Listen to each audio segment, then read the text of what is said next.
नमस्कार। संस्कृत में देखते हैं समास का पहला भेद है अव्ययी भाव समास। तो चलिए सबसे पहले इसका सूत्र देखते हैं। सूत्र है इसका अनव्ययम् अव्ययम् भवति इत्य अव्ययी भावः। ये सूत्र है इसका। अब इसकी व्याख्या देखते हैं। तो अव्ययी भाव समास में पूर्व पद अव्यय और उत्तर पद अनव्यय होता है, किंतु समस्त पद अव्यय हो जाता है।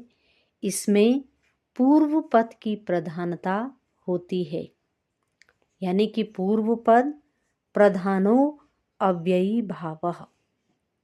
तो यानी कि अव्ययी भाव समास में जो पहला पद है वह क्या होगा? प्रधान होगा और बाद का पद अनव्ययी होगा, यानी कि उसकी प्रमुखता नहीं होगी।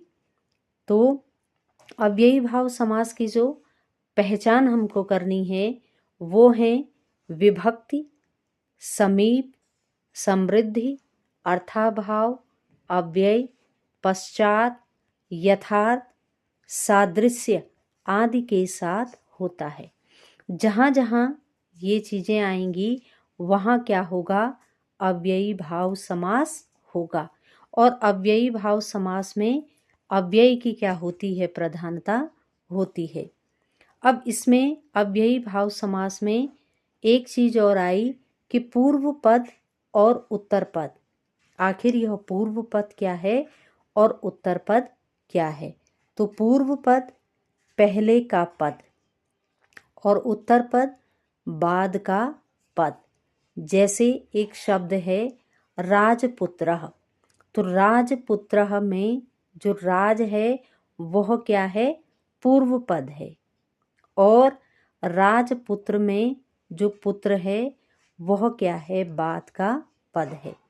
तो ये राज पूर्व पद हो गया और पुत्र उत्तर पद हो गया। तो ये हमारे समासों में आते रहेंगे। जब भी हम समास विग्रह करेंगे तो पूर्व पद और उत्तर पद आएंगे।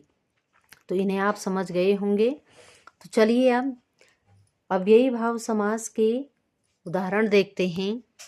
तो इधर है समस्त पद, फिर उदाहरण और फिर अर्थ। पहला जो पद है वह है अधिहरि। इसका विग्रह होगा हरौ इति। अर्थ है इसका हरि में। तो अब जो पूर्व पद है अधि हमारा क्या है? अव्यय है। दूसरा है उपकृष्णम। इसका विग्रह है कृष्णम समीपम, यानी कि कृष्ण के समीप। अगला है प्रतिदिनम। इसका विग्रह होगा दिनम दिनम प्रति। यहाँ पे बिंदी है दिनम में, दिनम दिनम प्रति अर्थात प्रत्येक दिन। तो प्रति भी क्या है? हमारा अव्यय है। अगला है अनुरूपम।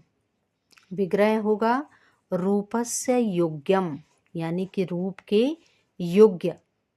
अगला यथाशक्ति।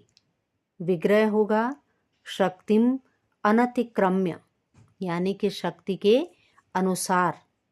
अगला है अधिगोपम। विग्रह होगा गोपी इति। अर्थ है गोपी में। अगला है उपगंगम। विग्रह होगा गंगायाः समीपम, अर्थात गंगा के समीप। तो जितने भी हमारे समस्त पद आए तो ये क्या है? अव्यय हैं। जैसे अनु है, यथा है, अधि है, ये सारे।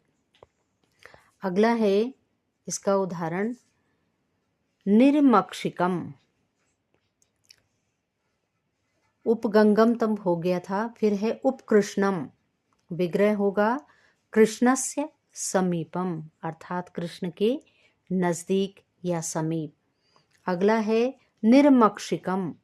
विग्रह होगा मक्षिकाणाम भावः, अर्थात मक्खियों का अभाव। अगला है अतिहिमम। हिमस्य अव्ययः, यानी कि हिम का नाश। अगला उदाहरण है अतिनिद्रम, विग्रह होगा निद्रा संप्रति न युज्यते, अर्थात इस समय नींद उचित नहीं। अनुविष्णु, विष्णोः पश्चात, विष्णु के पीछे। इति हरि, हरेः शब्दस्य प्रकाशः, यानी कि हरि शब्द में प्रकट होना। प्रतिवर्षम, वर्षम वर्षम प्रति, यानी कि प्रत्येक वर्ष। प्रत्येकम, एकम एकम प्रति, एक एक। अनुदिनम, दिनस्य पश्चात, यानी कि दिन के बाद। आजीवनम, जीवनस्य पर्यंतम, जीवन के बाद। प्रतिदिशम, दिशम दिशम प्रति, यानी कि प्रत्येक दिशा। अगला है उपकूलम, कूलस्य समीपम, यानी कि कूल के निकट। तो ये हुए अव्ययी भाव समास के उदाहरण और उनका विग्रह और अर्थ। तो अव्ययी भाव समास में हमने देख लिया है कि जहाँ पूर्व पद क्या हो, अव्यय हो, वह क्या है, अव्ययी भाव समास है। तो इसी के साथ बहुत बहुत धन्यवाद।